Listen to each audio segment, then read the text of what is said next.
My name is Dr. Caroline Robai. I am family physician and also a public policy expert based at Kenyatta National Hospital. I head Mama Margaret Uhuru Hospital, a hospital that is based in Korogosho. Korogosho is one of the slums in Nairobi. My experience in the fellowship has been great. To be honest, I got into leadership position at the hospital. I think I am one of the youngest leaders in the hospital. And when I enrolled into this new fellowship, I've been able to get skills on matters leadership and also on matters product management, an aspect that we didn't learn in medical school. So for me, this is what has helped me go through my leadership journey. Caroline is these people who, previously before the fellowship, is these people who were self-centered, and I was a bit indecisive in making decisions. But after going through the fellowship, I've learned how to make decisions, preferably ethical decisions. And also, I have also learned the aspect of being people-centered, not self-centered. Previously, I would not care what people think about me. It is just about me. It's Caroline. But having gone through the fellowship, we had different modules of leadership development. So I've been able to unlearn this aspect of being self-centered. Now I am people-centered. I focus more on the aspects of being a virtuous leader and also a visionary leader. And all these aspects contribute in my day-to-day activities in managing the hospital I had. So when I joined the fellowship, when I finished my residency, I was nominated to head the emergency department at Kenyatta National Hospital. So having come from a private facility, that is the Aga Khan, where things flow seamlessly, in a public facility where things are haphazard, to me that was a very challenging situation. We also had a lot of the mwananchi.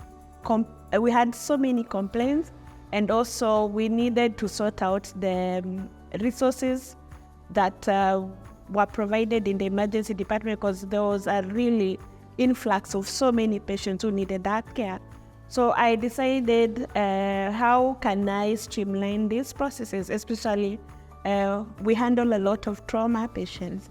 So going through literature around and also having mentors who work in established emergency department centers in America. And also I did my rotation in Israel as a resident. I decided, why can't I see if we can set up a trauma registry? So by the fact of having a trauma registry in the emergency department, it will enable us try to streamline, prioritize the patients who come in, and also we will be able to know how many patients need what resources. And this trauma registry will also help the policymakers in decision making on what resources to allocate to Kenyatta National Hospital and how can we go about that.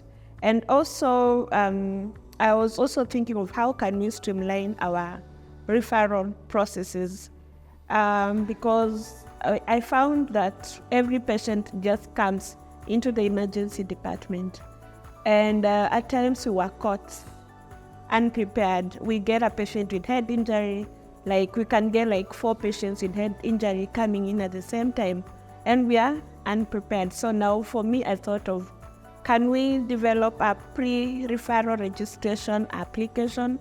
And currently the country is going towards digitization of healthcare services. So if we have a pre-referral registration app, then the healthcare provider at the county hospital or from where they're referring the patient from are able to communicate with us in the emergency department. So by the time the patient arrives here, we already know what kind of care this patient needs, what does this patient need theater, what kind of human resources do we need to avail, so that the patients do not take long in the emergency department. They receive the best care they need to get, and that would also minimize on our mortalities and morbidity rates for patients in the emergency department.